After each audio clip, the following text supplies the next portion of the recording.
नमस्कार, मैं हूं पवन त्यागी। उत्तर प्रदेश में जब से योगी जी का शासन आया है, उन्होंने तय कर रखा है कि जितने भी माफिया और गुंडे हैं वो या तो जेल की सलाखों के पीछे होंगे या तो ऊपर पहुंचा दिए जाएंगे। जीरो टॉलरेंस की नीति पर उत्तर प्रदेश की पुलिस काम कर रही है और इसके कारण से आज हजारों अपराधी जेल की सलाखों के पीछे हैं। हालांकि कुछ एनकाउंटर भी हुए हैं, जिसमें अभी हाल ही में उत्तर प्रदेश का माफिया डॉन अतीक अहमद, उसका बेटा असद और एक शूटर गुलाम का जो एनकाउंटर हुआ, उसके बाद से ऐसा लगा कि पूरे विपक्ष में खलबली मच गई और उसमें कुछ लोगों ने तो धर्म का एंगल जोड़ दिया, जहां ओवैसी से यह उम्मीद थी, क्योंकि वो एक वकील भी हैं, कि वो कहेंगे कि इसमें पुलिस ने बहुत अच्छा काम किया है और उत्तर प्रदेश की पुलिस को, एसटीएफ को शाबाशी देंगे। लेकिन हुआ उल्टा। ओवैसी जो कि एक सांसद भी हैं, उन्होंने इन शूटरों में धर्म ढूंढ लिया। और जैसा पहले से होता आया है कि इस देश में यदि कोई सुरक्षा बल, यदि हमारी सेना आतंकवादियों पर कोई कार्रवाई करती है तो वहां भी धर्म के एंगल को ढूंढकर उनके पक्ष में रोना, बिलखना, चिल्लाना शुरू हो जाता है। और यहां ओवैसी ने बयान दे दिया कि जिन्होंने भी दाढ़ी रखी हुई है, जिन्होंने भी टोपी पहन के रखते हैं, उनके खिलाफ इस तरह का एक्शन होता है। कुल मिलाकर के वो भारत के अंदर रहने वाले एक विशेष कम्युनिटी को भड़काने का काम कर रहे हैं। और जिस तरह का सवाल उन्होंने उठाया, उसके अलावा हमने देखा कि समाजवादी पार्टी के नेता अखिलेश यादव, वो तो एनकाउंटर हुआ, उसकी खबर आई और उसके थोड़ी देर बाद, मतलब आधा घंटा नहीं बीता, उनका ट्वीट आ गया और उन्होंने पूरे एक सिरे से बगैर जानकारी, बिना कुछ जांच, उन्होंने जो बदमाश मारे गए उनको क्लीन चिट दे दी और जो उत्तर प्रदेश पुलिस के जवान थे जिन्होंने जान जोखिम में रखकर उन बदमाशों का एनकाउंटर किया, जो पिछले लगभग 20-25 दिन से दिन रात एक किए हुए थे कि किसी तरह वो बदमाश पकड़ में आ जाएं, उनको सीधा सीधा कटघरे में खड़ा करते हुए यह तक कह दिया कि उनकी जांच होनी चाहिए। इनको ये कतई ये नहीं आता कि भैया आप देखिए कि किस पे सवाल उठा रहे हो। आप पुलिस पे सवाल उठा रहे हो जिसके ऊपर देश की, प्रदेश की रक्षा की जिम्मेदारी है, और आप बदमाशों के पक्ष में खड़े हो रहे हो जो सरेआम गोली चलाते हुए वीडियो में पूरी दुनिया को दिखाई दे रहे हैं, सारे मीडिया चैनलों पर चले। तो क्या अखिलेश यादव ने नहीं देखा कि अतीक का लड़का जो है, जिसको असद को यूपी एसटीएफ ने मार के गिराया है, वो सरेआम गोली चला रहा है। उन्हीं गोली से 2 पुलिसकर्मी वीरगति को प्राप्त हुए। क्या यह अखिलेश यादव को नहीं पता है? वो एक प्रदेश के मुख्यमंत्री रहे, लेकिन आप देखिए किस तरह का ट्वीट उन्होंने किया और किस तरह से उत्तर प्रदेश की पुलिस पर सवाल उठाया। यह समझिए कि जब अखिलेश यादव खुद उत्तर प्रदेश के मुख्यमंत्री थे तो उस समय ये किस तरह से अपराधियों के साथ खड़े होते होंगे, किस तरह से अपराधियों का संरक्षण करते होंगे, किस तरह से ये पुलिस कर्मियों को डिमोरलाइज करते होंगे। क्या ये कभी अपने आप पुलिस को छूट देते होंगे कि वो माफियाओं का, गैंगस्टरों का एनकाउंटर कर दे? और एनकाउंटर कोई पुलिस वाला अपनी मर्जी से नहीं करता कि सामने एक अपराधी आया और उठा के गोली चला दी और मार दिया। नहीं, उस पुलिसकर्मी को, जो भी टीम है, उनको पूरा बाकायदा एक जांच समिति के सामने जाना पड़ता है, न्यायालय को फेस करना पड़ता है, वहां जवाब देना पड़ता है कि आपने गोली किन परिस्थिति में चलाई। पूरी एक टीम जांच की रिपोर्ट रखती है और इस मामले में भी ऐसा हुआ है। पूरी डिटेल बताई गई है। बाकायदा उत्तर प्रदेश पुलिस की तरफ से एक प्रेस कॉन्फ्रेंस करके जब यह खुलासा किया गया कि भाई हम कई दिन से उनको ट्रेस कर रहे थे, लगभग 1 महीना होने को आया, ये पूरा विपक्ष सवाल उठा रहा था कि जिन्होंने उमेश पाल की हत्या की वो कहां हैं, बमबाज कहां हैं। अब उनको खोजते खोजते खोजते अगर एसटीएफ उनकी लोकेशन पता लगा रही है, और अभी हाल ही में ये पता लग गया कि वो पुलिस पार्टी पर हमला करके अपने साथियों को छुड़ा सकते हैं, और उसके लिए कहीं ना कहीं जगह का जब पुलिस को पता चला तो पुलिस की टीम डेरा डाले हुए थी, और जैसा बताया गया कि पुलिस ने उनका पीछा भी किया। अब वैसे सवाल उठा रहे हैं कि साहब पीछा किया तो वो पगडंडी थी, कच्चा रास्ता था, उसमें आगे दीवार थी, पीछे दीवार थी। मैं ओवैसी जी से पूछना चाहता हूं, ओवैसी जी, आपने बिल्कुल यहां एक जगह बैठे हुए हैदराबाद में और यह सवाल उठा दिया, क्या आप वहां मौके पर थे? निश्चित रूप से नहीं थे। मौके पर कौन था? मौके पर वहां पुलिस थी, आम जनता थी। 40 राउंड फायर हुए और उस 40 राउंड फायर हुए में भी मैं एक बात कहता हूं, इन सबसे इतर जो मारे गए हैं वो कौन है? वो किसी धर्म के नहीं है, वो किसी जात के नहीं है, वो है अपराधी। और यह बात हमेशा कही जाती है। अब जब आतंकवादी मारे जाते हैं और जब उसको कोई ऐसे सवाल उठाता है तो कहते हैं आतंकवाद का कोई धर्म नहीं होता। तो अपराधियों का धर्म कैसे हो गया भाई? आपने कैसे कह दिया ओवैसी जी के जालीदार टोपी या टोपी पहने हुए दाढ़ी वाले लोगों को इस तरह का किया जाता है? आप कहते हो कि टोपी वाला कोई भी व्यक्ति आरोपी है। क्या उत्तर प्रदेश में ऐसा है? उत्तर प्रदेश में टोपी वाले तो कितने ही हैं, जिनकी संख्या करोड़ के लगभग होगी। तो आप कह रहे हो उस करोड़ों में उस सबके सब योगी जी ने जेल में डाल दिए? निश्चित रूप से नहीं। आपको मैं कुछ आंकड़े बताता हूं, आंकड़े जानेंगे तो आपको पता लगेगा कि ये उत्तर प्रदेश की सरकार कैसा काम कर रही है। आपको बता दूं, योगी सरकार उत्तर प्रदेश में 2017 में आई है और अभी आप देखिए कि अप्रैल चल रहा है और 2023 है।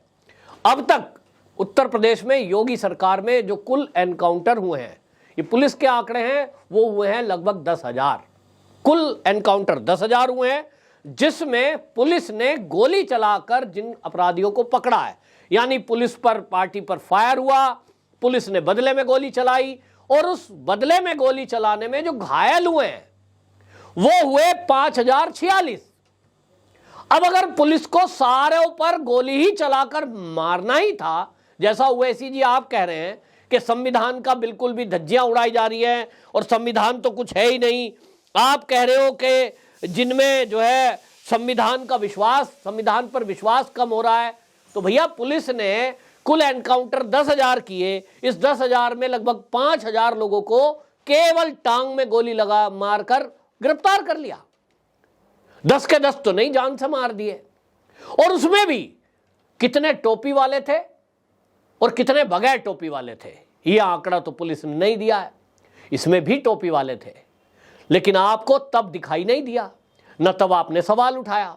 और आपको बता दूं, इसमें कुल जो मारे गए हैं 10,000 एनकाउंटर में मात्र 183 ये मारे गए।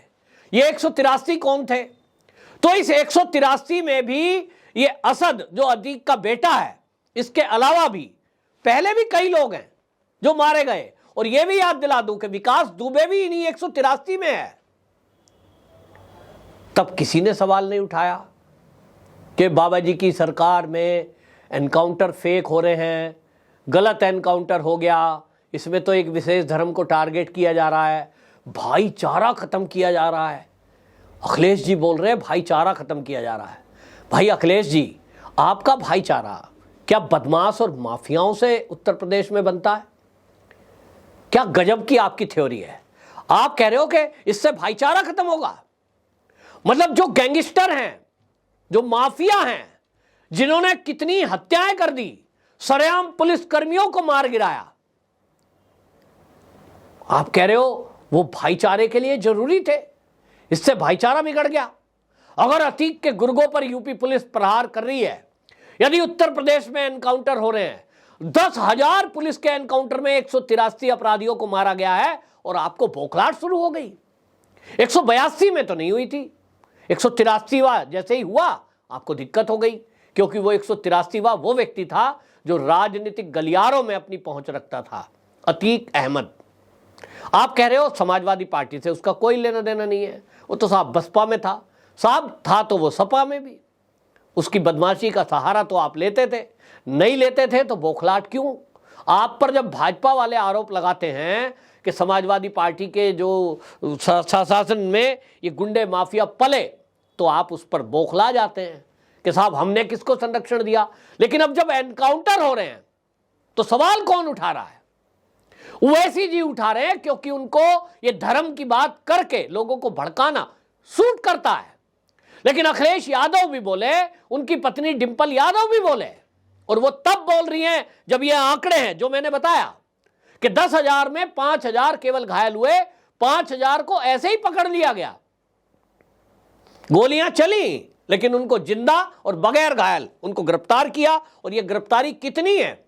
10,000 एनकाउंटर में, 10,000 एनकाउंटर में अभी तक योगी की सरकार के चलते 2017 से 23 के बीच लगभग 23,348 अपराधी, ये पुलिस के आंकड़े हैं, 23,000 से अधिक अपराधियों को जेल की सलाखों के पीछे डाला गया है। इसमें 13 पुलिसकर्मी वीर गति को प्राप्त हुए, अपनी जान की बाजी लगा दी उन्होंने। और इसी में घायल जो हुए हैं पुलिसकर्मी 1,443। तो क्या आप चाहते हो कि यह आंकड़ा और बढ़े? पुलिसकर्मी अपराधियों को देखें और कहें साहब आप गोली चलाओ तो चलाओ, हम नहीं चलाएंगे, क्योंकि अखिलेश जी नाराज हो जाएंगे, डिंपल भाभी नाराज हो जाएंगी, ओवैसी जी इसमें धर्म खोज लेंगे, ओवैसी जी को दिक्कत हो जाएगी। तो संविधान की रक्षा की बात करने वाले ओवैसी जी, आप ये बताइए कि आप ये चाहते हैं कि पुलिसकर्मी हाथ पे हाथ धरे बैठे रहे अपराधों के सामने, तो क्या होगा? उमेश पाल हत्याकांड में सारी जनता ने देखा है वो वीडियो कि किस तरह से बम फेंके जा रहे हैं। गली में अगर पुलिस वाला दौड़ रहा है, भाई वो गोली तो नहीं चला रहा था, हथियार था उसके पास, लेकिन वो हथियार छोड़कर अपनी जान बचाता हुआ भाग रहा था, लेकिन उसके पीछे भी बम मारा गया, उसको भी गोली मारी गई। और अतीक कहता है वो इसलिए किया गया ऐसा ताकि पुलिस में हमारे गिरोह की, गैंग की दहशत बैठे। तो वो दहशत बिठाना चाहते हैं, और ओवैसी जी और अखिलेश जी और हमारी डिंपल भाभी ये चाहती है कि वो दहशत पुलिसकर्मियों में बनी रहे।